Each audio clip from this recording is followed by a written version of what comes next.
There we go.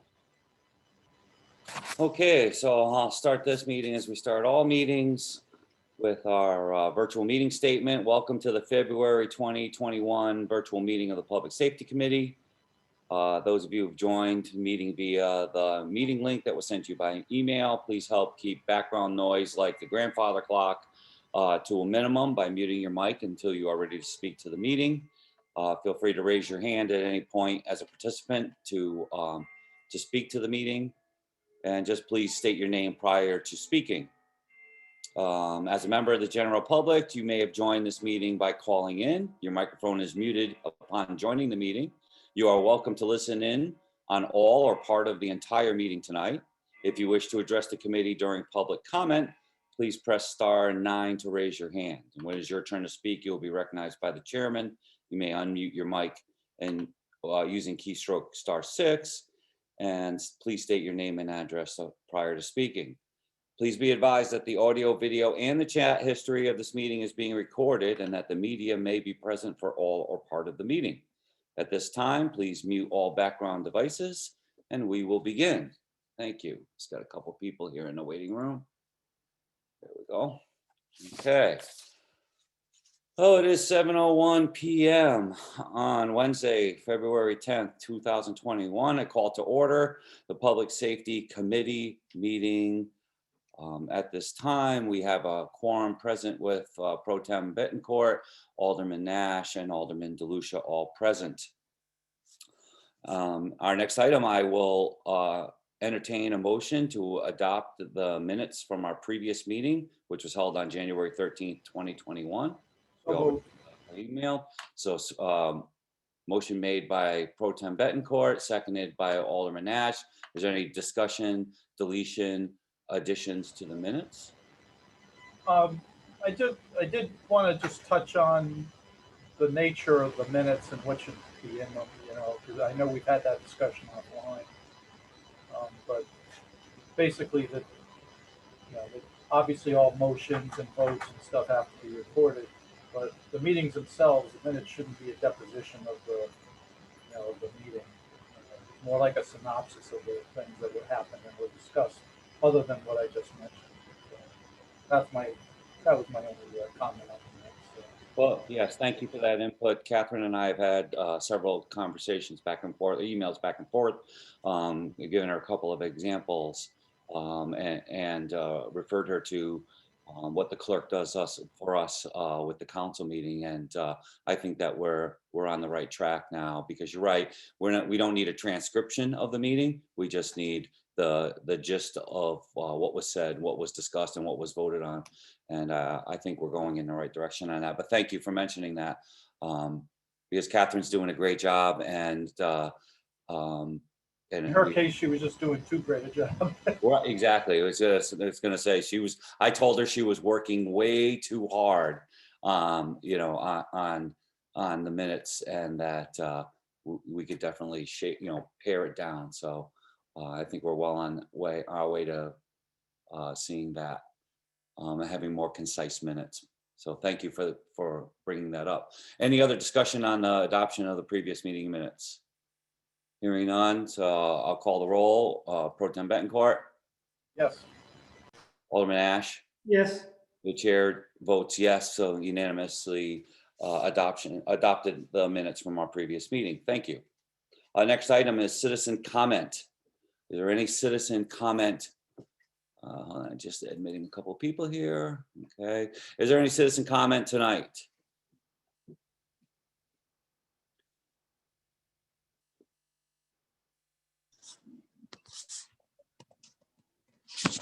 Mayor Nystrom, are you raising your hand, Mayor, or are you? I am. Okay, then go right ahead. Thank you. Not directly to the agenda, but I want to extend my thanks to both firemen and police members who've been assisting with the food distributions in the city of Norwich. It's very much appreciated to have them there to help out. That's all. But thank you. I echo your comments and thank you very much for that comment. Is there any other public comment tonight?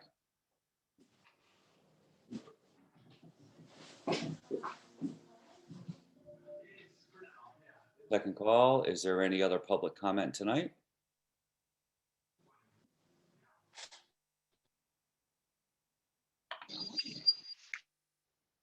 Third and final call. Is there any other public comment tonight?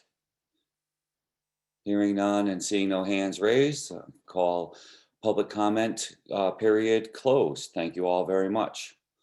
Next item, item number 4, under old business.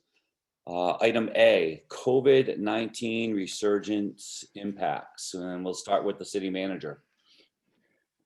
Thank you, Mr. Chairman. For a change, I have some better news than we've had since last month. In the last 3 weeks, we've had a reduction. The surge that we had, in fact, from our peak of around 120 infections per 100,000, we now have halved that to around 60, 63, depending on the day. In addition, and this is probably as important, the hospital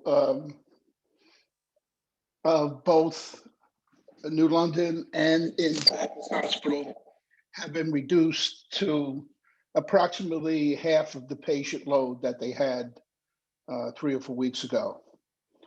So the amount of patients, and this includes also interpatient not executive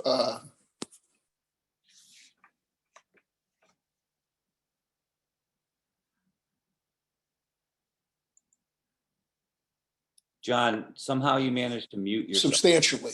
There we go. And we are maintaining our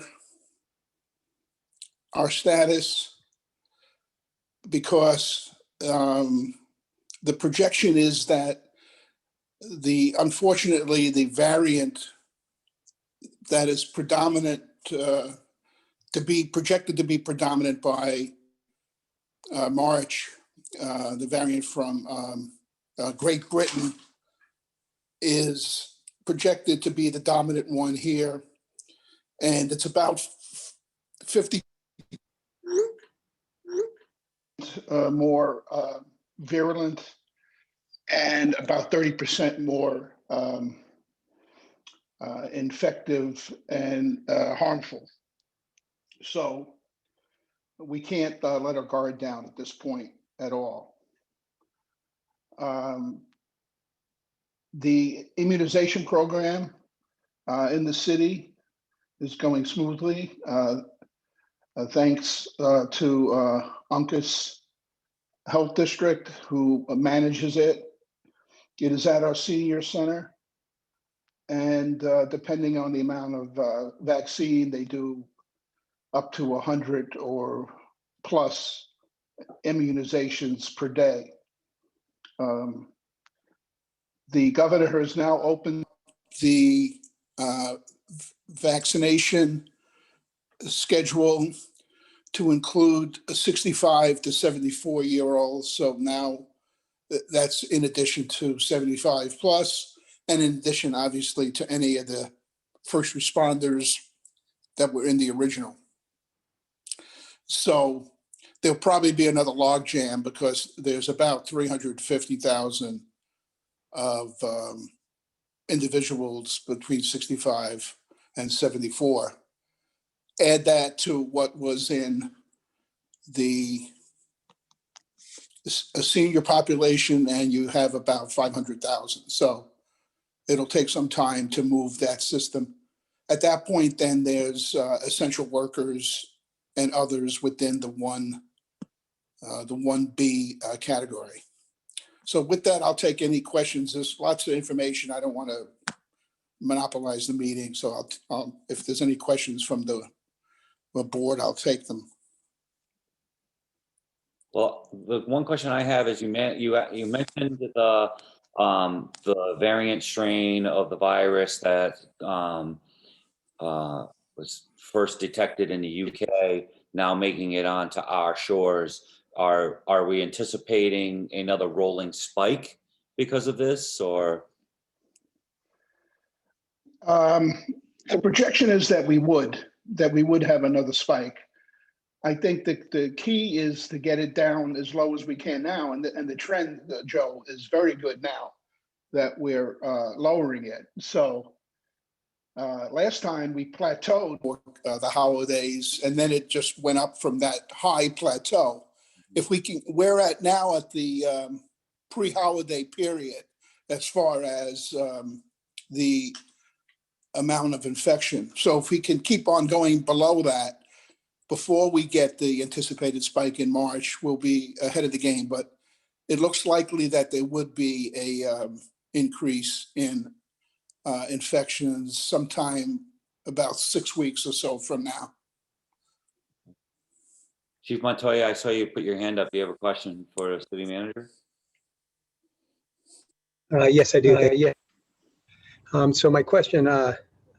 Salamone, is, and I apologize that maybe if this was put out earlier in the week or something, I just haven't been able to make any meetings. Is there any indication that they would have an increase of available vaccines with the new group added as eligible? And then a follow-up to that was, do you know any numbers of the percentage of 75 plus that were eligible that actually took the vaccine? Because I know there were some pretty scary numbers initially compared to the number of available vaccines the state was going to get. So I just wondered if you had any information. Let me answer those three questions kind of out of order. The J&J vaccine will be ready probably the end of February, beginning of March. So we've got a couple of weeks for them to ramp up. It is in the process of being approved, but it's not approved yet. It's projected to be approved probably the week of the 25th of February. So right after that, there'll be another a vaccine available. How much the allocation for us is not sure, but they say they have about 10 million doses to go immediately. So if we prorate that out, we'll get a substantial. And we do know that the J&J only takes one injection rather than two, which will save a lot of time and get people up to speed quicker. As far as 75-year-olds plus, it's about six. Well, as of last Friday, it was about 62%, Chief, which is not bad. I think that's why they opened it up to the 65 to 74, figuring they could integrate the new age group with the old age group. I'm sure they're not going to get 100%. So if they get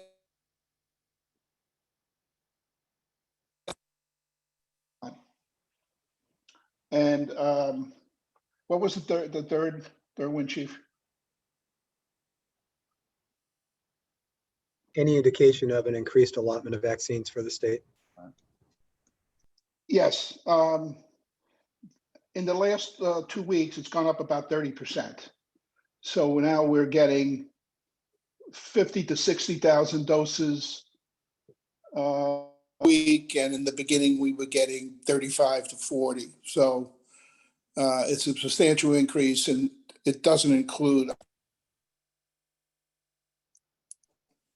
another 10,000 or so a week that will be coming on board with the pharmacies. I did look up pharmacies, and both the CVS and Walgreens pharmacies in Norwich are on the list to get a supply of vaccine. I don't know how Walgreens protocol works. I believe you have to get on, become registered through Walgreens, but that's another avenue that will add about 11,000 doses per month, per week, which is substantial from what we have now. So there's steady growth in that, Chief, and that doesn't include the J&J vaccine, which will come on board in March.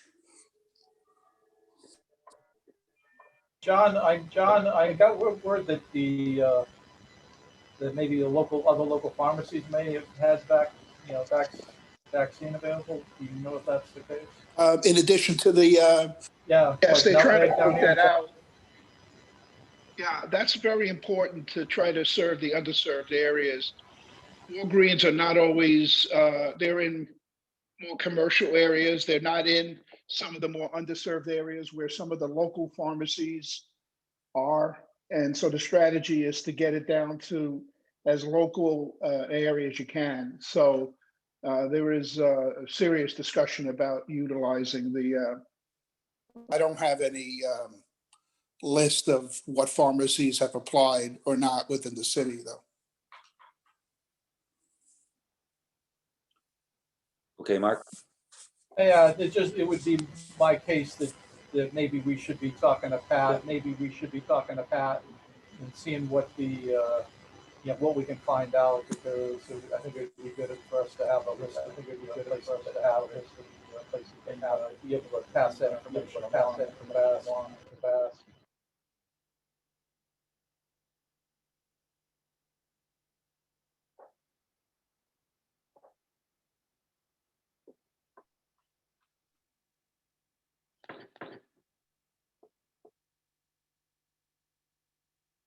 Again, there you go. Yeah, are you using the AirPod earbuds?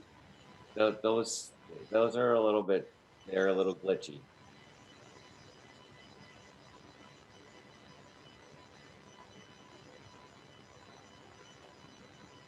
Yeah, we didn't hear you before, John. Right.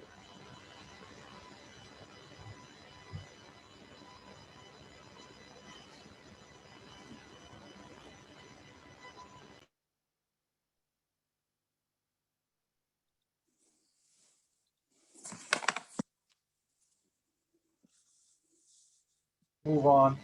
Yeah, John? Yeah, he's having some technical difficulty. If he gets it squared away, we'll come back to that, Mark.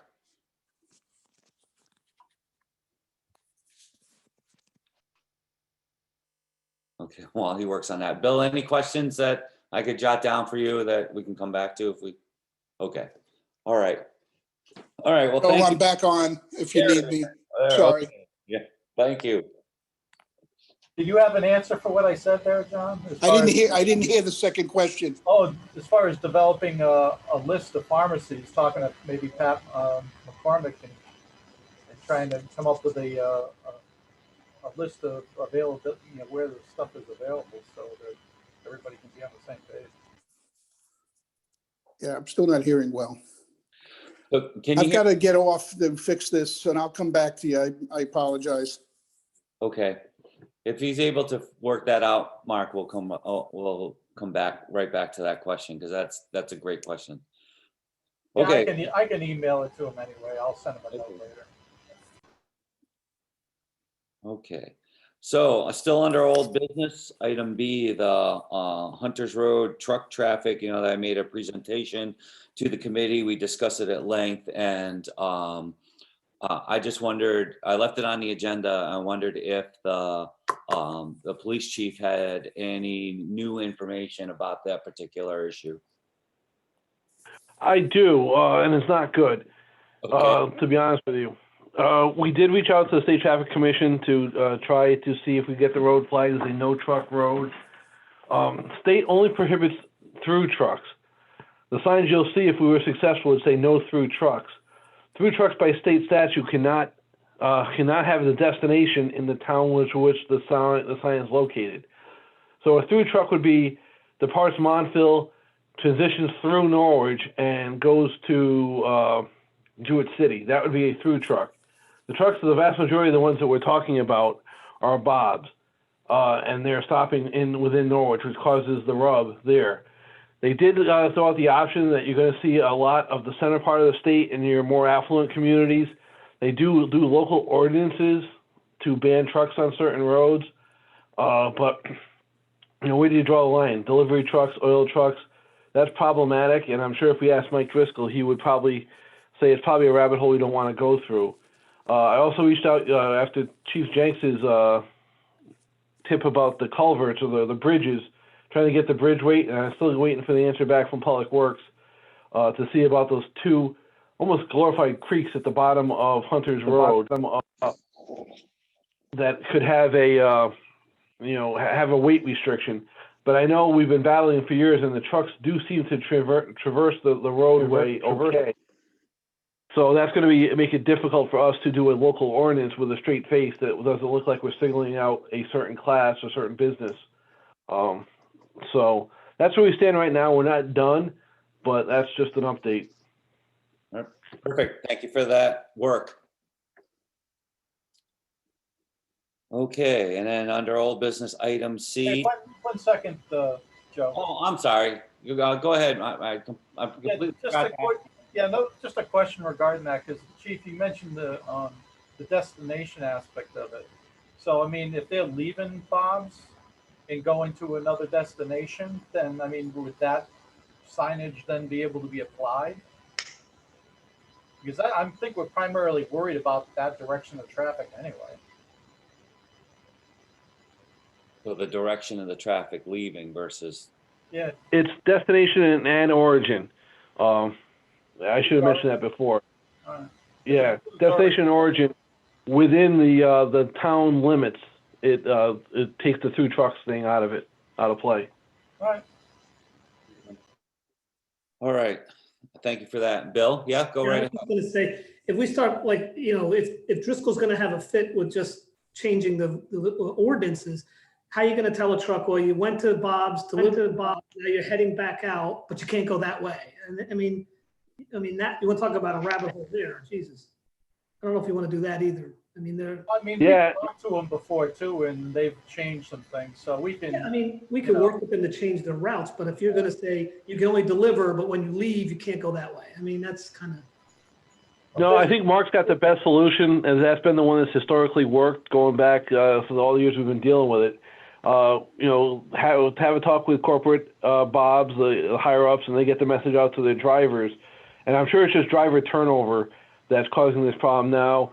And like Tim said, cheap GPSs and driver turnover is getting people onto secondary roads, not the roads we want them on, but they're not tertiary or poor roads to the point where the trucks are unsafe being on that road right now. Okay. Yeah, that's a we fair. can take this one offline and try to establish some kind of contact with Bob's. Yeah, and just for the record, Bob's has been great to date from the moment that it was first brought to their attention. I believe you said that was 10 years ago, maybe, Yeah, right? We did stuff years ago when I was working down there. Actually, when I took my first security gig. And while the particular trucks that are having the most difficulty might be coming and going from Bob's, there's a lot of other truck traffic, as the chief mentioned, oil trucks and other large vehicles that are using that road, and none of those are really a target. Nobody's really a target here. We're just, maybe the better long game here is to work with the state as well, and maybe start talking about improving that intersection overall. Maybe that's going to be the permanent fix. But I do appreciate all the work and everybody's comments on that. Okay, so now moving on to item 4C, the 2020 Fire Service Study Update. The only point I have or information that I have on this particular item is that the consultant will make its presentation to the City Council next Tuesday, the 16th, in chambers. And with that, we'll move on to John. Before I move on, John's back. So Mark, if we could circle back around to the comment you were making about talking with Uncas Health about making the vaccine available at more pharmacies within the city. Was that No, it's more of having a list of the pharmacies, so we know where people, when it's questioned, we can help be part of that solution to send people to the right places. I think that's a very good idea. I'll talk to Patrick about that as soon as possible. I know that that's a planning item that the CDC is looking at. So I would say that if we're affirmative about showing locations, that'll be in our favor. From an economic standpoint, economic targeted area, we meet those criteria. If we were a very affluent community, they wouldn't even be contemplating it, but we have the demographics that would that this would help with distribution. Perfect. Thank you for that. Mark? No, that's good. I mean, Okay. yeah, I'm just worried, I would just like to be able to be part of the solution here, as far as getting the word out, that's all. Yeah, absolutely. Okay, and with that, moving on to new business, item 5. Let's see, so department updates. So department and agency updates, starting with Norwich Public Utilities. Good evening, Mr. Chairman, Alderman. How are you tonight? NPU right now, we're continuing to monitor the COVID-19 situation very closely. Our leadership team is still meeting every morning. The majority of our workforce is either working or responding from home. Our PPE levels are sufficient, and we are working very closely right now with Uncas Health regarding vaccinations. It appears at the moment that at a minimum, our wastewater employees will fall under the latter part of phase 1B with a timing of getting vaccinated probably around March. There is a possibility of our water and our gas employees also falling into that category, but unfortunately it's a dynamic situation, so we're not certain of that yet. The remainder of our workforce, including our electric employees right now, would fall under phase 1C. So based on my understanding, that means probably, our workforce probably won't be fully vaccinated until summer timeframe. Right now, both our reservoirs are at full pond. And for the fire departments, we just this month added all of our solar installations to the fire department application in GIS. So right now there are a total of 21 solar installations in the city. They are represented in the GIS map by a little sun. So they are defaulted to on. So when you open the map, you will see those in there. And we did send an email to Nate with the update and actually a picture of what it actually looks like in the map. Pending your questions, that's all I have. Members, questions for Eric? Yeah, sorry, just in the, I don't know anything category. As far as the GIS, the solar application, are those commercial installations you're talking about, the 21? No, they're primarily residential. We right now only have a few commercial installations in the city. The majority of those 21 installations are residential rooftop solar. Okay. There's only, that's all there are? Yeah, that's it. Okay, thanks. All right, thank you. Bill? Okay, and I don't have any questions. Eric, thank you. That was very informative. Moving on to our next agency, American Ambulance. Good evening, Rob. Morning, Joe. How are you? Morning, evening, whatever this is now. Okay, yeah. It's 2020 version 6. Yeah, right. So right. I second everything Eric said. We're good. Yeah. No. So for the last month, American Ambulance responded to 718 emergencies in the city of Norwich. 263 of them were ALS and 433 were BLS. That is a marked increase actually from our 2020 numbers and about level with our 2019 numbers. So we're sort of back on track as far as emergency responses in the city, which is concerning, not only because there's more emergencies than there were last year, but also because it appears as though people are probably being less cautious with their daily activities and sort of returning back to the normal levels, which obviously always concerns us. But we are maintaining a fairly vigilant watch on that. We are well staffed with very minimal COVID impacts right now. We don't currently have anybody in isolation or seeking diagnosis. We have approximately 40% of our clinical staff that wish to be vaccinated have completed their second dose of vaccination, and that is ongoing. We did have some pretty significant impact with the second dose of the Moderna vaccine, but we were able to mitigate those through upstaffing and being able to effectively plan for that. Other than that, my only other COVID impact report would be to tell you that we are on a current national back order for latex glove, or not latex, but medical gloves of all things. It's still on a back order and the price of those has tripled, but we are well situated for those and the rest of our PPE. We continue to place orders and get them wherever we can at whatever price they want us to pay for them. So that's been a good time. Other than that, pending any questions from the committee, I don't have anything further. Well, I have a general question just on your last comment, and any of the EMS folks can chime in on this, including the city manager for that matter. Are we finding situations where it almost feels like we're being gouged for our PPE, or? So I would be careful to use that term specifically as those, because it implies a criminal action.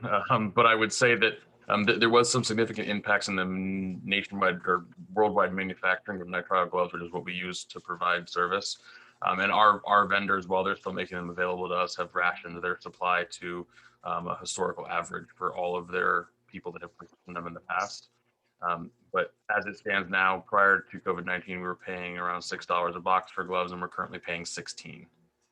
So it's a pretty, or more, depending on where we get them and what they are. So I'm not sure if the vendors, I don't believe that our vendors are gouging. I think it's just that's the supply and demand, and the supply is far under meeting the demand at this point. It is what it is. But that said, like I said, we are well supplied still, and we are able to acquire them. It's just not quite as easy or as cost effective as it has been in the past. But the safety of the community and our providers is always our top priority. So the expense is the expense, and we'll figure it out. Right, absolutely, no question. You have to have the PPE. No argument. Okay. All right. Questions from the members, Mark? Just a second. Yeah, Tia tells me that she went from paying non-medical grade stuff, of course, just for a restaurant, $11 a case to $99. So I mean, there's shortages and price increases all over. So there are other impacts here that maybe in another form we should be considering. Okay. All right, thank you for that input. Okay, if there's no other questions for Rob, thank you very much. And we'll move on to Chief Daly in the police department. Good evening again. With no major incidents to report the past month, although we did have a couple car stops that resulted in decent heroin seizures, and we took a handgun off a convicted felon about a week ago. We are working with Public Works for the snowstorms we've had. Obviously, snow fatigue is starting to set in to the community, so sidewalks continue to be an issue and violation of the snow regulations. So we're starting to become more on the enforcement side than the warning side, and with mixed results, but we'll continue through it. We'll see what Sunday storm brings us. No COVID impacts, thank God, this month. Everyone's back to work right now, and we're at anybody who's out would not have, there's no outages due to COVID.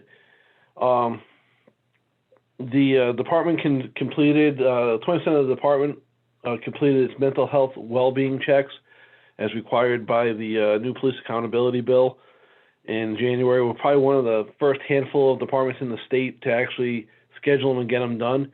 We got them done in probably about a week and a half with the assistance of Human Resources. They were conducted at City Hall. And, so we're glad to have that behind us. And so 20% of us are good for another 5 years. I went through one of the exams myself, and it was a very low drag evolution, to be honest with you. But it was nice to actually see it happen and get it over with. So that's our report for now, unless there's any questions. So you mentioned that some of the snow enforcement. I've noticed that with parking issues, obviously during the storms, blocking hydrants was one thing that I noticed when I drove around town just a couple of days ago. Can you speak to the amount of increase that your guys or your folks are seeing in having to enforce versus just warn and ask people to comply? The main culprit is the violation of the parking ban, parking on the wrong side. Actually impeding, as we keep getting snow after snow after snow, the roadway widths naturally start shrinking, and roads that a plow in December would have no problem with are having problems with. So with having to tow vehicles a lot more and issuing more tickets. TAFL was an issue in the last major storm, the Sunday storm. And, I think we've probably gave a couple ticket books out just in that area alone after, warning previously.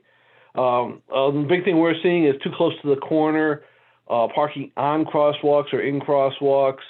Hydrants is always a biggie, but it seems to be all the parking violations are just getting exacerbated by the decreased roadway widths and the one neighbor piles up snow in the other neighbor's public parking area, and it just starts a snowball effect. No pun intended. So, remembering, and Bill's gonna laugh when I say this, and Deputy Chief Brodigan used to say, get out there and find those snowbirds and get those snowbirds, right? The cars that were caked in snow a week after the snowstorm ended, right? And it's funny, I can't drive around town in the winter without noticing those cars. And so how are we handling that? I don't want to kind of put you on the spot or paint you in a corner. How are we dealing with these cars that just sit stagnant for the same way you did back in the Deputy Chief Brodigan day? They're still called snowbirds. We still deal with them. What happens now? They get a ticket because obviously you can tell the vehicle hasn't been shoveled out and hasn't moved if it's parked on the wrong side of the street. If not, much like you guys did back in the day, we'll orange sticker them and let them know that they're abandoned because it's been, like say now it's almost been a week since the snowstorm, and if they're still covered, then we'll treat them as an abandoned motor vehicle because although they may be illegally registered, they're not moving, and that usually starts a process going. So checking for snowbirds, occasionally find stolen cars. We find a lot of misuses, a lot of unregistered vehicles. So it's still a worthwhile evolution for us. It just takes time because a lot of the transient nature of our population, people move out and leave their cars. But it's a good time for us to identify the abandoned cars. I don't know. I think they did have an abandoned motor vehicle officer when you guys were there. I know when Bill was there, we had one. I don't know, Joe, if there was an AMV guy when you were here. When I got here, it was Frank McShane. So, but he goes out, and that's his job. 40 hours a week. He goes out and looks for the snowbirds, stickers them, and then the ones that are unregistered, will tow out. The ones that are registered, they'll go a little bit longer, and then we'll remove them eventually. Yeah, I don't quite remember there being a dedicated person, but I do remember there being an issue about where they got towed to, and that's about as much as I remember. Yes. We won't touch that. We won't go on that, but moving right along. Moving right along, right. Members, any questions for the chief? All right, nothing from the other members. Thank you, Pat.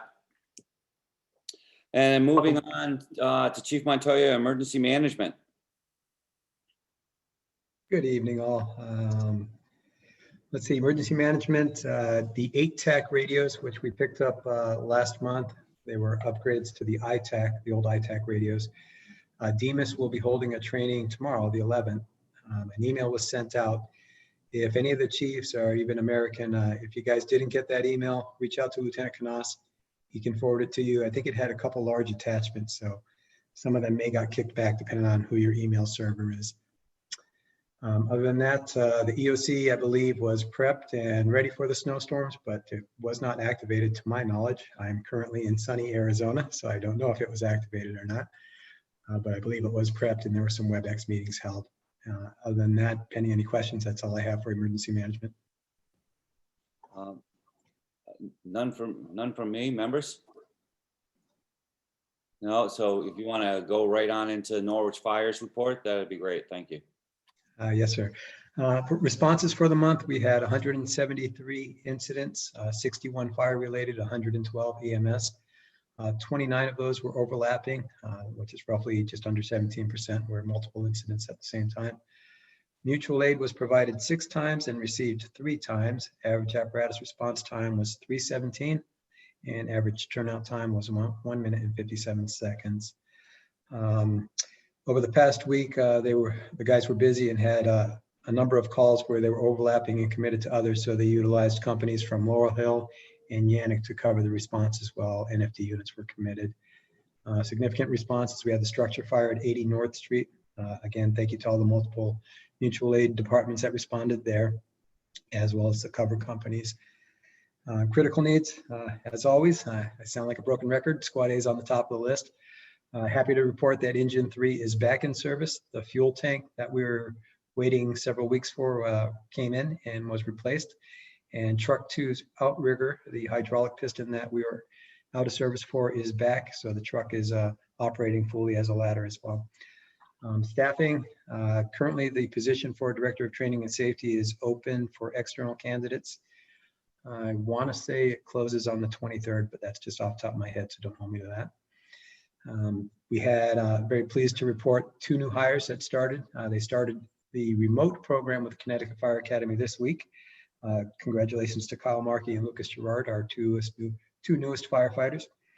They will do approximately a month of remote learning with instruction from the Connecticut Fire Academy, and then they will do their residential in-person portion starting in early March. On the COVID front, all personnel have returned to work with no issues. We're still running at a total of 14 positive cases to date. On the vaccination front, not all, but the majority of members have received their second vaccine. And I think we're kind of following suit with everyone else. We've noticed a much stronger reaction with the second dose. And I believe all of our vaccines were Moderna, which caused some work outages for some people on personal time. But none of them, I think, lasted more than 36 hours. But definitely a stronger reaction with the second dose in terms of fever, chills, headaches, things like that. So for those of you that haven't had your second dose yet, stand by. Facilities, both stations remain closed to the public. The window replacement at headquarters is ongoing. Before I left town, they had done a number of them and it looked good. Mattern is doing the project. So I'm not sure what progress they made in my absence. I think that's all I have, pending any questions, sir. I have no questions for you, Chief. Members? Nothing from the members. Thank you, Chief. And moving on, TAFL. Chief Danks, welcome. Good to see you again. All right, I hope everybody's well, and Chief Montoya hit the nail right on the head. I got my second dose yesterday. This is the first time I've been up and around in well over 24 hours. So it definitely does grab your attention. So in the month of January, I gotta put my glasses on to read, we had a total of 55 calls, 27 were EMS, 28 were fire related. We had a couple of carbon monoxide calls that fall under another class. That's why they're not listed there. We gave mutual aid 9 times, we received it twice. We only had 2 overlapping calls, which equated to about 3.8%. So the average turnout time is still where it's been. It stays steady. Same thing with response times. We're still holding steady with 1 positive case since the whole coronavirus started.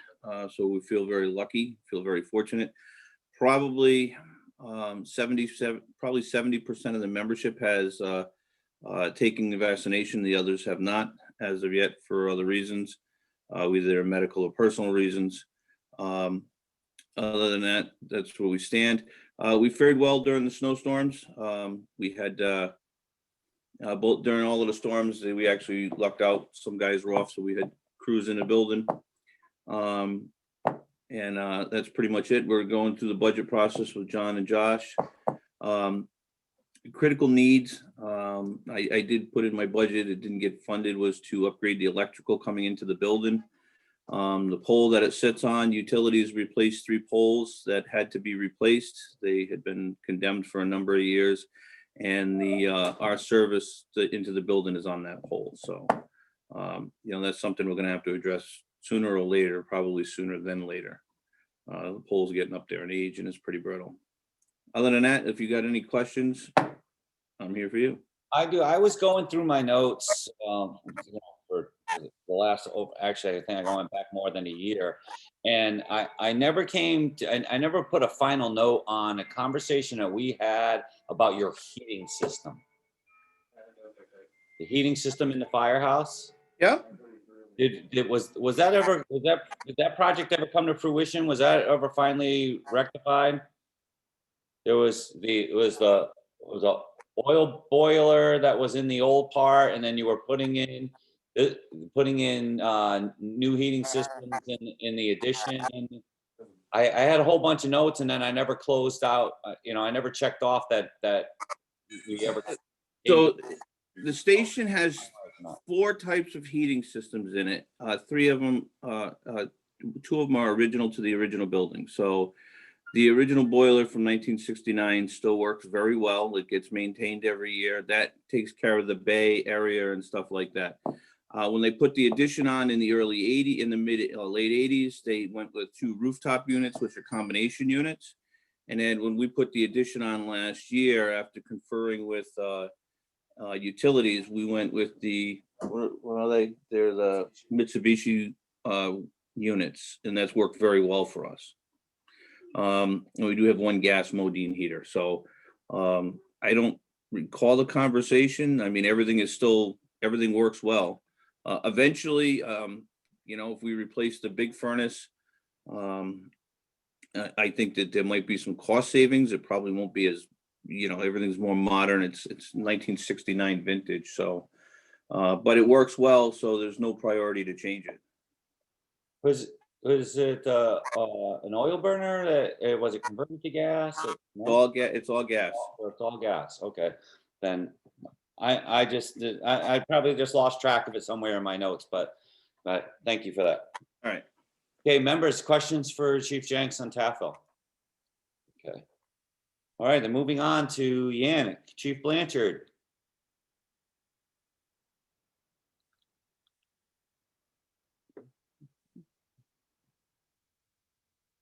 Good evening. How are you? I'm well, Frank. Thanks for asking. Thanks All right. for being here. So for Yannick, 46 calls last month. All the apparatus is in service with standard maintenance going on through fleet.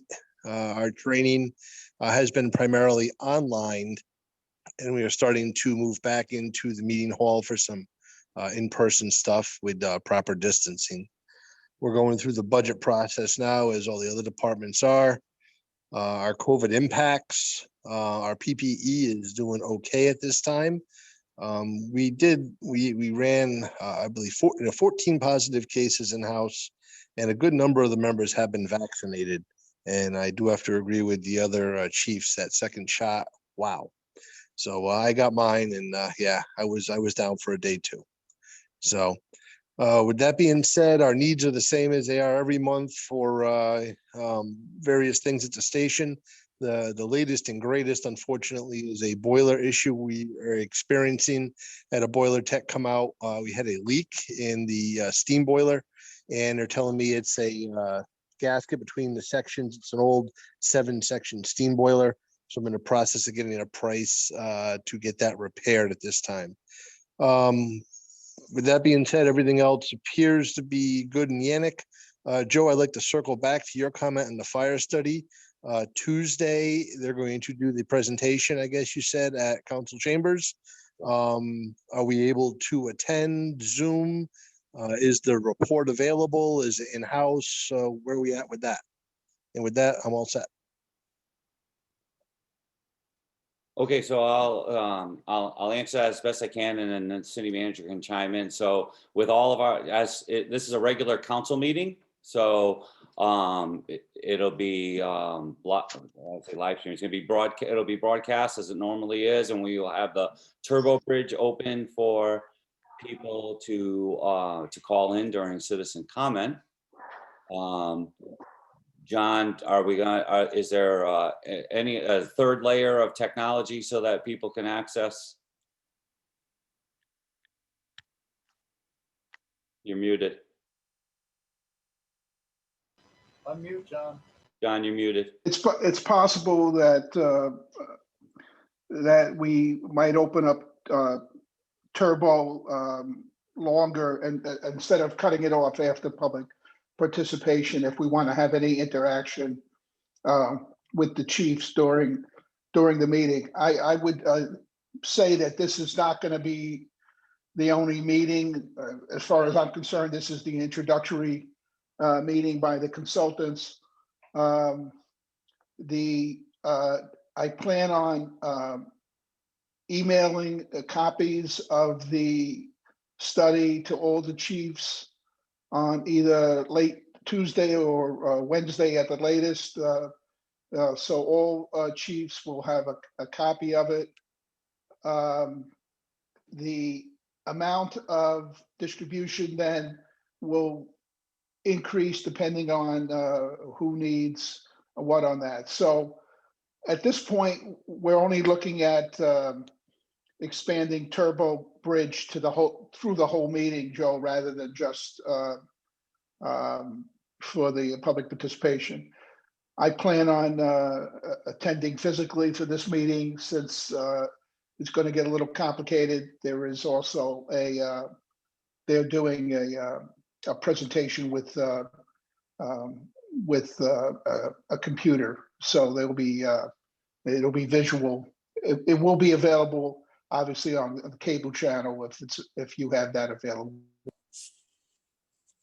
So between the group of us that are normally there at meetings and the consultants, we've essentially reached the maximum number of people we can have in chambers.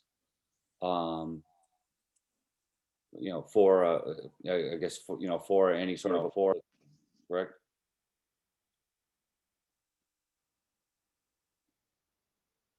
That was a yes. Okay. All right. Okay, so, well, just to stay on our item, Bill, you have a question for Chief Blanchard? Yeah, no, I'm sorry. No, go ahead and forget it. Mark, anything for Chief Blanchard? Okay, so on that last thing, Bill, you have a question? Yeah, I mean, we've been sitting in the chambers and I understand that there's a certain limit and I'm looking around the chamber. There's no reason why we can't have the 6 chiefs in that building at the same time. There's no reason. There's plenty of room for them to social distance between each other. The council chamber is far from full. There's the 6, 7 of us up on the council, up on the chamber dais, and then there's like the city manager and the attorney, and then maybe besides the city clerk, there might be Jackie running in and out with the buttons, pushing the buttons, and you're going to have maybe 2 or 3 people from the survey people. So I don't think there's a reason, and I'm just spitballing. You can, you know, if I'm wrong, I'm wrong, but I don't see any reason why we can't have all 6 chiefs in the room. There doesn't seem to be any reason why. They wear masks and they can certainly social distance from one another. So I'm just putting that out there that I'd like, maybe we can consider this. Mr. Mayor, you're on tonight. Talk with council, talk with John. I don't see the reason why we can't have the chiefs present at the meeting. I understand you don't want a whole bunch of people there, but you're talking 6 guys and maybe, I mean, the fire chief's away in Arizona, so he may be sending a representative, I don't know. So just think about it, guys. I just think it would be doing them a disservice, having them on the phone, trying to see, calling up, I just think it doesn't do justice. And I'm sure we'll have meetings after this and we'll have other opportunities to discuss it. But the first night that this is going to be unveiled by the actual people, I would like to see the 6 chiefs, at least if it's possible, to have them present. So that's just what I got to say. And Joe, I would like to just be able to tell my members, because several of them do not have access, or, you know, Comcast, I should say, you know, they cut the cord.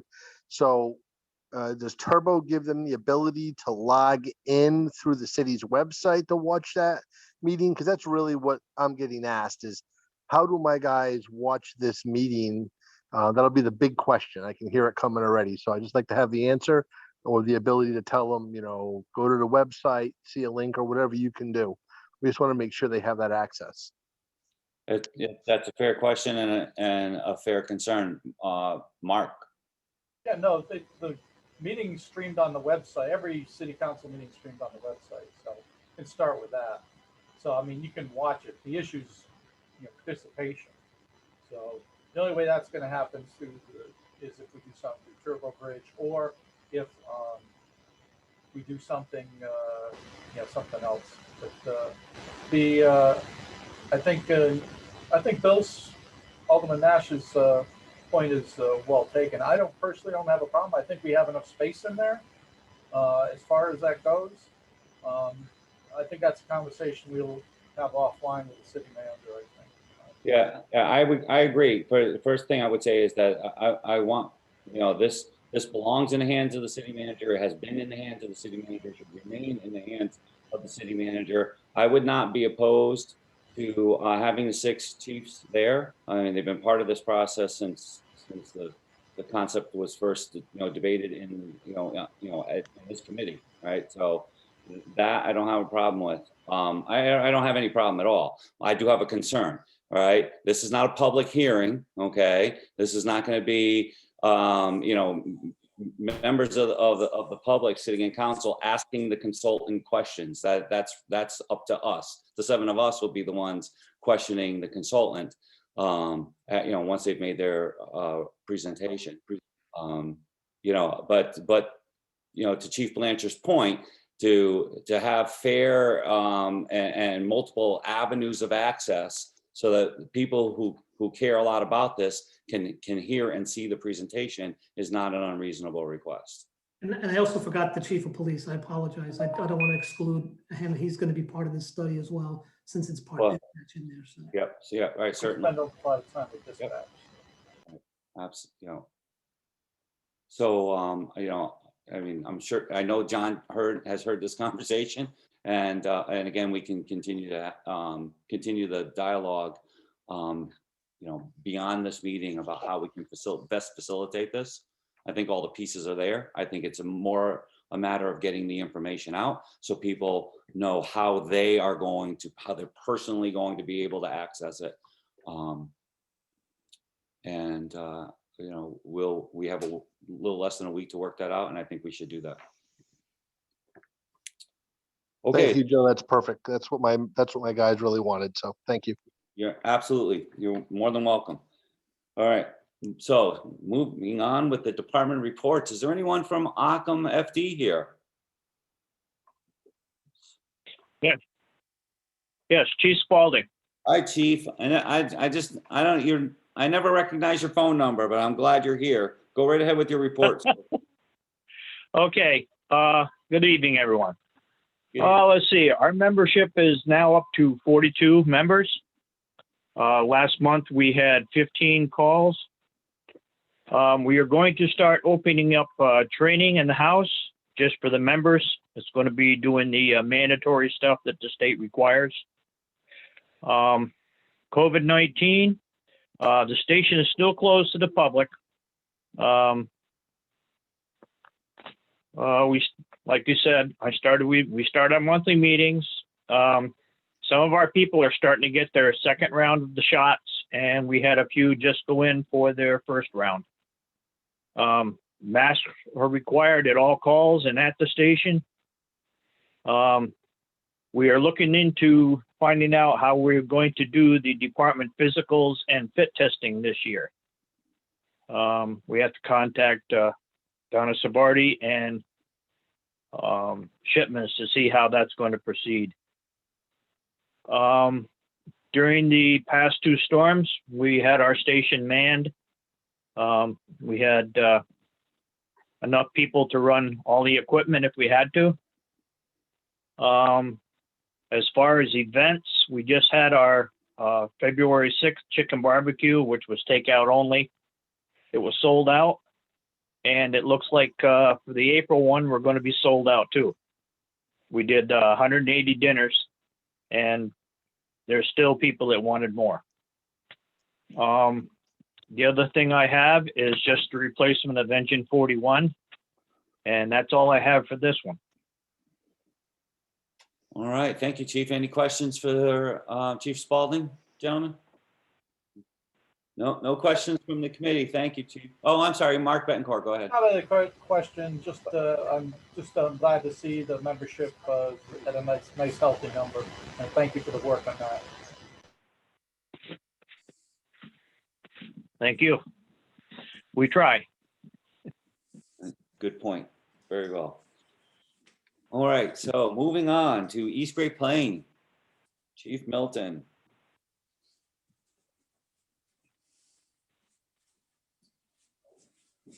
All right, can you hear me okay? Yes. Okay, good. All right, I've been having a little issue here tonight, so I apologize. No problem. All right, so Because you need this or not? I'm sorry? I'm sorry, that was me. Oh, okay. I thought you were talking to me. Apologize. So last month, EGP responded to 67 emergency incidents, a few carbon monoxide incidents. Mutual aid was given 9 times. We had 7 overlapping calls, which was 10.45%. Routine maintenance on the apparatus last month. As most of the departments were continuing our online training and is getting ready to go into get back to the station for some hands-on training with social distancing and such. A couple of members in the firefighter 1 class up at Willimantic. All our members still remaining vigilant and using due diligence for the virus, cleaning and disinfecting of the equipment apparatus at the station still continuously going on, excuse me. PPE supplies still good. I currently have 1 member quarantining due to being exposed to a coworker. So he's home isolating in his basement till I think he said the 18th of this month. So some of the other members are doing their due diligence of delivering items to him. As the other departments, most members have received their second shot of the vaccine, or they'll be receiving it shortly. I don't know what kind of side effects you guys had and all your complaints. I had absolutely nothing other than a sore shoulder, so take that for what it's worth. But no, same thing. Most of our members have had a good portion of the side effects as well, lasting anywhere from 12 to 24 hours. Around the work around the fires, from the process of getting quotes completed to have our asbestos abatement project done in the firehouse. Also getting ready to get quotes for the siding replacement of the firehouse as well. Hoping to have that completed springtime, summer. And lastly, the fire department's going to be put in to the Assistance to Firefighters grant that closes the end of this week. And we're putting in for turnout gear. And that's all I got, unless anyone has any questions. So my only question is, you sure your second shot wasn't just sugar water and, they just told you it was vaccine? Could have been that too. I don't know. Questions from the members?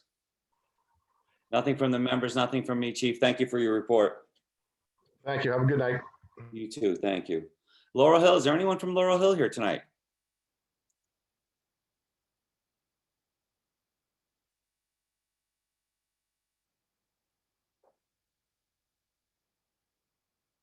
Any of the officers from Laurel Hill here tonight?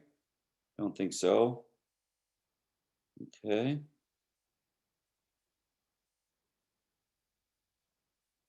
Another one, Aaron can't be here. He usually emails me. It might be sitting in my email right now, or usually by tomorrow. If I do receive anything, I'll send it out to the members and to the recording secretary.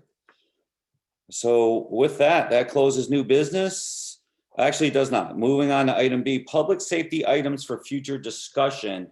Before I open the floor on this one, I'd like to address Chief Jenks directly. Last month, you mentioned BB Road and the brush overhanging the road. The next day, I drove up there just so I could see it for myself, and it looks like they clip it, but they clip it right back to the edge of the asphalt, and I barely got through there with my pickup truck. So I certainly see your point with, you get in there with an apparatus or even a rescue squad, right? It's first of all, you're going to scrape the paint down both sides, and secondly, you'd be lucky if you get out of there in one piece. I did want you to know that I went and looked at that just so I could see exactly what you were talking about. And I've made a note for myself to bring it up at the Public Works meeting, which happens Tuesday afternoon. Joe, thank you for taking the time to go up there. This morning, just on a whim on the way down on Holland Road, there was a box truck trying to back down there. some sort of delivery truck or something, and he was having issues. Hmm. Like I said, I don't know whether, I don't believe it's a city road. I think it's switched back to private. But, you know, even with that, with the road not being maintained at any point, them 5 houses at the end, you know, it could be a problem with getting, you know, emergency services vehicles back there. And you're absolutely right. If you get the, you know, one of the engines back there, you can get out, but you can't walk around it because of all of the brush. But thank you for taking the time to go look at that, and we'll see how it goes. Right. I mean, you know, I'll, as I said, I'll bring it up at Public Works, and I know Stacy's in this meeting, you know, and again, maybe there'd be something as simple as a phone call, you know, and just, you know, seeing what we can work out to try to just get that brush, you know, a few feet off of the edge of the asphalt on either side, just, you know, just to make it a little bit more passable. But yeah, we'll continue to work on that. So aside from that, does anybody have any public safety items that we should put on our future agendas, our upcoming agendas? Joe, this is John. Yeah. I just, I can give you something on Laurel Hill. We have approved the construction of the wall. It's all, it's funded, and we have a contractor that's going to do it. I don't know if it started or it got stopped because of the weather. I haven't been out there since we've had the foul weather. So I don't know if they had commenced construction before the weather set in. It certainly would be difficult to do it under these circumstances now. So I don't know. I don't think it's complete, but I think they're set to go once the weather breaks now. All right, that's helpful. Thank you. Bill? Joe, I was just wondering if we could put something on there, maybe emergency management can talk about, or even public utilities regarding the ice in the rivers, just to.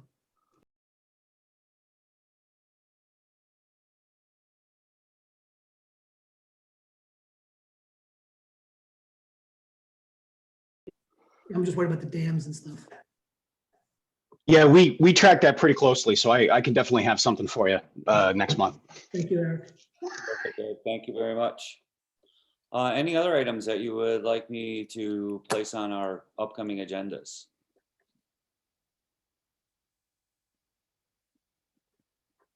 Okay, it's not like these meetings aren't long enough, right?